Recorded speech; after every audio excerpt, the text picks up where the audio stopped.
The Buried Blueprint, Episode 7, The Descendants of the Deep.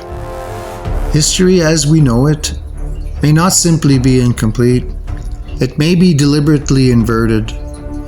Every ancient myth, every origin story, every megalith and celestial monument points toward an older world, a fractured timeline that existed long before the versions recorded in modern books.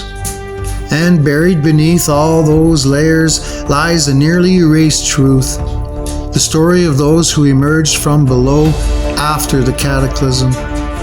Before the fall, the civilizations of the surface, spanning Turtle Island, the Andes, the Arctic, Africa, India, and regions long forgotten, were far from primitive.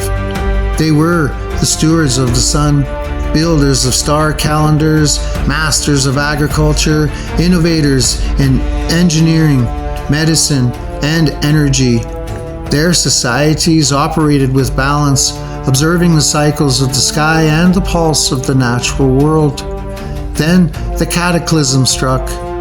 Firestorms scorched continents, oceans surged over the land, ice advanced and receded in violent waves. Celestial upheavals disrupted climates and shattered empires. In the chaos, a portion of humanity fled downward into massive cavern networks, ancient tunnels, and engineered sanctuaries, either built by earlier civilizations or discovered deep beneath the earth. Below ground, in total darkness, a new branch of humanity formed. Generations passed, bodies adapted, skin lost pigment, eyes evolved to sense light that barely existed. Communities constructed geothermal systems, forged minerals into tools, cultivated bioluminescent crops, and preserved star knowledge through memory rather than sky. Whether these people saw themselves as refugees, survivors, or prisoners is unknown, yet the psychological weight of millennia spent in confinement shaped them profoundly. When the surface finally stabilized, the deep dwellers rose again, and here the story diverges. Some may have returned with hope, seeking reconnection with their surface kin. They offered technologies long preserved in isolation. They shared methods of irrigation, metallurgy, celestial navigation, and energy use that had survived underground. For a brief moment, they may have been allies, two halves of humanity reunited after ages of separation. But others may have surfaced feeling betrayed. To them, the world above might have been the society that abandoned them, or worse, the world that condemned them to generations of darkness. Trauma, scarcity, and distrust fueled tensions. Misunderstandings grew, conflicts ignited, not along racial lines, but along lines of memory, environment, and survival. These were wars between the children of the sun and the descendants of the deep, each carrying scars from a world destroyed once already. Over centuries, as power shifted, the story of these conflicts twisted.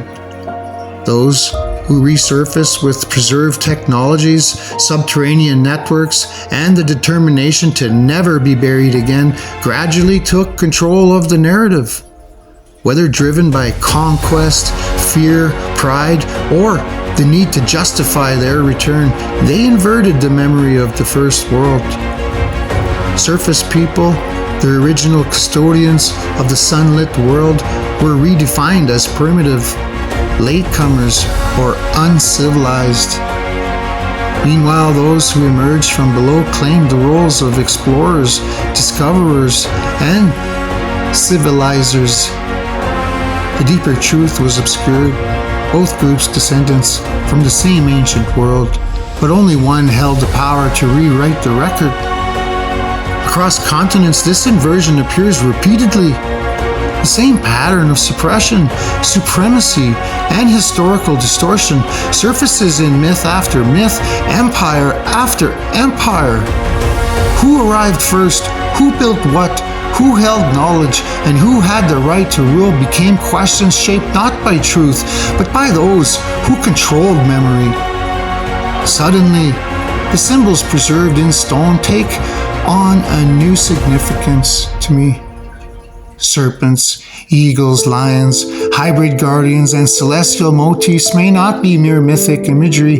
They may be encoded records left by ancestors determined to preserve fragments of the first world. Megaliths, mounds, pyramids, and star alignments become messages rather than monuments, warnings rather than relics. Because the cycles of erasure were not random, they formed a long-term systematic effort to bury the memory and intergenerational traumas of the original stewards of the world and to conceal the true nature of the ancient wars. And now the question rises, were the surface people suppressed to hide who they truly were? And did the underground survivors rewrite history to conceal their own origins, whether as returning allies, forgotten prisoners, or conquerors shaped by generations of darkness? If our world is already inverted, then what else lies hidden beneath the stories we've been told? Perhaps the path forward is not discovery but remembrance, decoding the symbols, monuments, and oral traditions that survive centuries of catastrophe and intentional erasure. The first world is gone, but its fragments endure. And for those who can read the patterns, the truth has never been fully buried.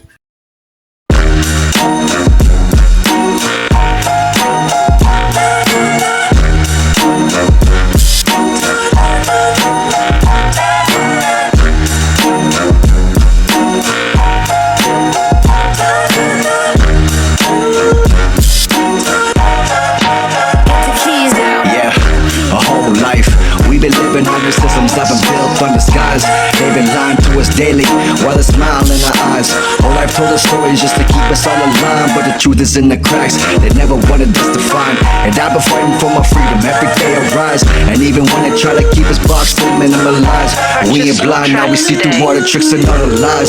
We've been fighting for our future from beneath the rise. And I've been reading through the pages they've been hiding for years, trying to figure out why the truth always disappears. They teach us history and pieces only half of the facts, and turn oppression into lessons like it wasn't a tax. And they be preaching now we equal and tell us to obey, but equality ain't real, and they decide who gets to say. They push rules, pass laws, build walls, draw lines, but never live by the same codes that they force on our minds.